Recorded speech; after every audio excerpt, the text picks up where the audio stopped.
Fyrakk Rogue is a powerful archetype that was introduced from the previous expansion. In general, it's stayed relatively strong and it will continue to stay quite strong until there's a nerf that comes to one of the cards. The idea behind the deck is you want to out-tempo your opponent and then use the Naralex in addition to Sandbox Strudel to be able to mana cheat out Fyrakk early.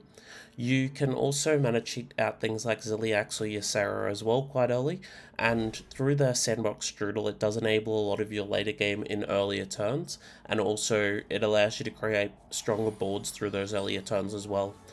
Cards that you're wanting to mulligan for in this deck is you're wanting to mulligan for Spacerock Collector.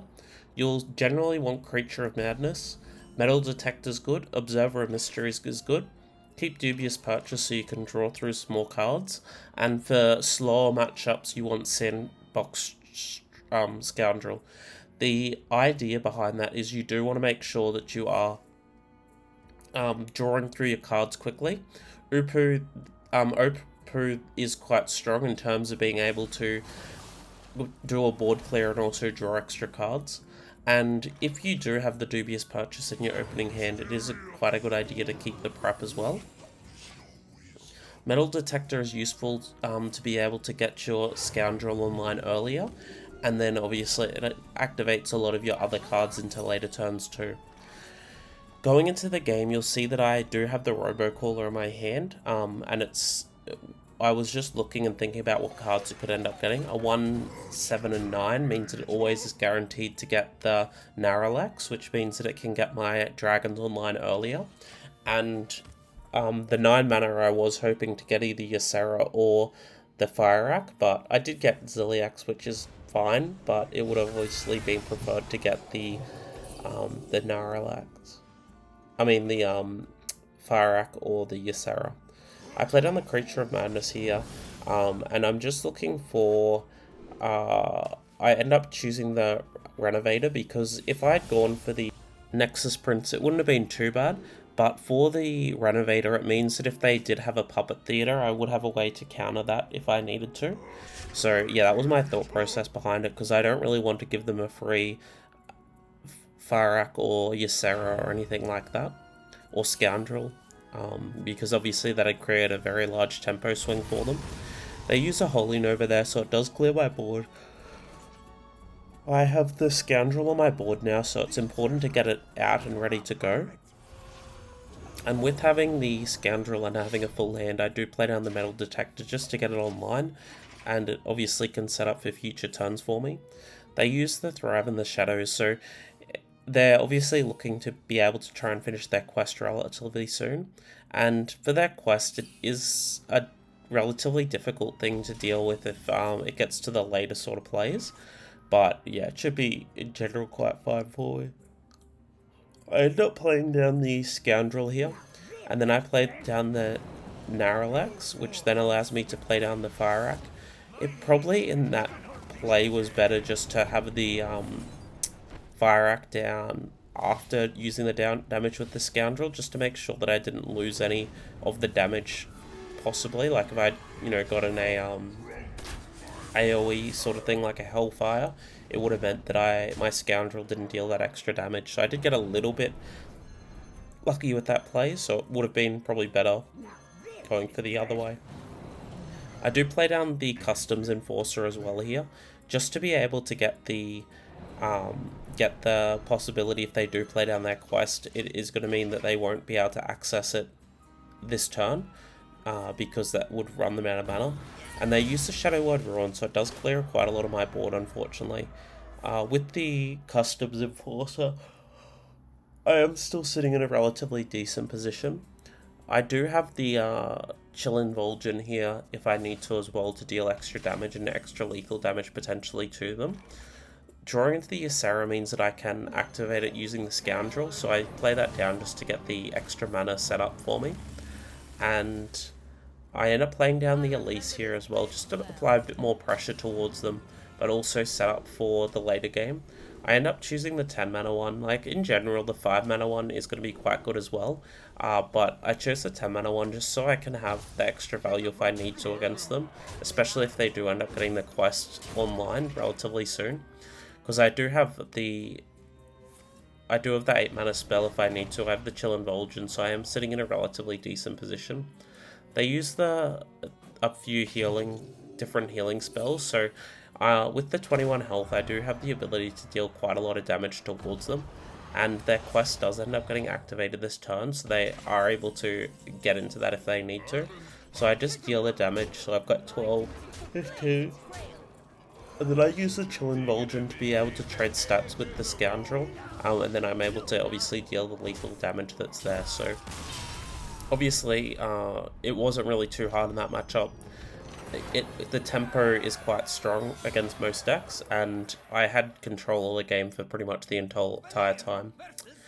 Going into Warlock, I am playing more than likely against Quest Warlock, because that's generally going to be the deck that you'll play against when you are against Warlock at the moment. Quest Warlock relies quite heavily on having a bit of a slower start to be able to deal or have a late game win condition with all the charge minions and reborn minions and such. So it does mean that you are wanting to apply pressure throughout the game. Obviously your mulligans stay the same in terms of you're wanting like the Spacerock Collector, Metal Detector, Dubious Purchase, those sorts of ones to be able to draw through your different cards in your deck. They end up playing down their quest, and I get into the Creature of Madness here, so I do end up choosing the one with the 4/5. I could have gone for the Thug, but if I had gone for the Thug, like, it would have been fine as well. Like, it's not really a bad play doing it that way, but getting the 4/5 means the immediate stats are going onto the board, and I'm applying pressure towards them quite early. And since their deck in general doesn't have that many strong stats until it gets the quest online, it obviously is quite strong to go against them. They end up milling 2 cards with their spell, which is obviously quite good for me in terms of making sure that, like, if they'd got a Wisp or something, it would have been a little bit more of a problem for me. But fortunately for me, that didn't end up happening. I end up getting the Nightmare Fuel, and I do choose the Snow Flurry because it's the most powerful of those options for me, and I send the Creature of Madness into their face. The Snow Flurry will be useful in the later game if I need to be able to push some extra damage, because a lot of the different Frost spells have a damage effect towards them. They end up using the quest to hit into the 6/8, and then they just trade. So at the moment, I am just wanting to deal as much face damage as I can. I use the weapon here just to be able to trade into them, and I have the coin here as well, and then I use the Dubious Purchase just to get the clear, but also it does mean that I get the extra cards drawn as well. I draw into the Scoundrel here as well, which is going to be quite good for next turn, because in general it's the card that you're wanting to play on that turn 4 or turn 5, depending on if you have the coin or not, because it does add a lot of different pressure to your opponent. And with the Shadow Step, it means that you can get a lot of extra value coming from the mini Scoundrel. They end up using the Tide Pool here to be able to draw extra cards. It was a little bit of a risk them doing it that way, just simply because they did have the temporary bit, but obviously they lost a few different spells doing it that way, so I feel like it was a little bit too aggressive going for that sort of stance for them. I end up playing down the Scoundrel here, and then I do play down, and I'm just deciding between the Observer of Mysteries and the O-Manager. I choose to get the Observer of Mysteries because in general it will get relatively decent spells. It hits Explosive Trap, which is obviously quite useful for me. I do obviously have my weapon as well. I use that to hit into the 2/2, and then I use the coin here to get the O-Manager out to hit into the 3/2. And then I just go face with my 6 damage, just to be able to deal extra damage towards them. And then I use the Shadow Step to be able to access Ziliax next turn if I need to. Yeah, so Ziliax does mean that I have quite a strong presence here, which is obviously quite good. And with how their spells are going at the moment, it is quite likely they won't be able to get the quest online this turn. And obviously it will be a bit too slow for them then. They use the Hellfire just to be able to clear the board, and then they play down another Tidepool Hunter. It does mean that they more than likely won't be able to get much more done than that. I play down the Xavius just to be able to get my next card, and I end up choosing the Fyrakk, which will obviously set me up for next turn if I need to once again to be able to clear their board and deal extra damage.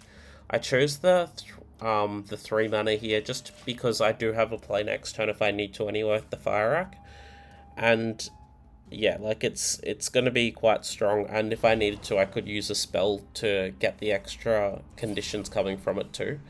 The egg would have been okay, I guess, but it doesn't really apply too much pressure, and it also gives the risk of if they had a lifesteal minion to trade into it, and that would obviously get them more health back. They end up conceding because obviously the board's not really in their favour, and yeah, end up winning the game. You'll notice I am playing in bronze at the moment. I have been a little bit unwell for the last few weeks, so I haven't really had much chance to play. And yeah, but it's, you know, you don't really lose much skill when you are able to use different deck archetypes to a certain way, because a lot of the deck archetypes follow similar sort of patterns to them, and depending on which strategy it is. So obviously this is a tempo deck, not really a little bit of a combo deck with the Scoundrel, but in general it's going to be tempo. You want to just play down your cards each turn to the max mana, and getting, when I use the Creature of Madness, usually getting the 4/5 for the 3 mana minion is going to be quite strong. Yeah, I play down the Spacerock Collector just to be able to obviously get the most value from it, and this turn I do look at the Robocaller here, and getting the 6 mana and the 5 mana, it means that I will be able to access a Scoundrel earlier if I need to too. I do have the other Scoundrel there too, and I would have obviously been able to draw a Prep or a Shadow Step too, so that does enable a lot of different strategies. It could have been fine playing Creature of Madness there as well, like either sort of way is fine. Drawing the extra cards obviously is quite useful for me. I draw into the Observer of Mysteries here, and in general that's a card that you do want to slam down if there's not really much happening on your opponent's board, because if they do try and trade, generally there'll be something to defend your minions, or it could potentially clear a minion of theirs or stop a spell, so it does apply a bit of pressure towards them as well. Unfortunately both my spells didn't really do too much, but it's not really the biggest of issues. I use the O Manager here to hit into the Elise, and then I use my weapon to trade in, and then I just go face with the rest. It does give me access to another coin for next turn, and yeah, it sets me up in the future as well. I could have obviously done the Scoundrel that turn if I needed to, but it doesn't really matter too much with how the board setup was. I use the coin here first to be able to use my Xavius, so I play down the Scoundrel, and then I use the Xavius to be able to get me my next card. With the coin in my hand, it does mean if I want to, I can use the Fyrakk or Ysera or whatever, because 6 mana, I need to have access to 7 mana to be able to use the Fyrakk in a future turn, and then I just send the rest of my damage face towards them.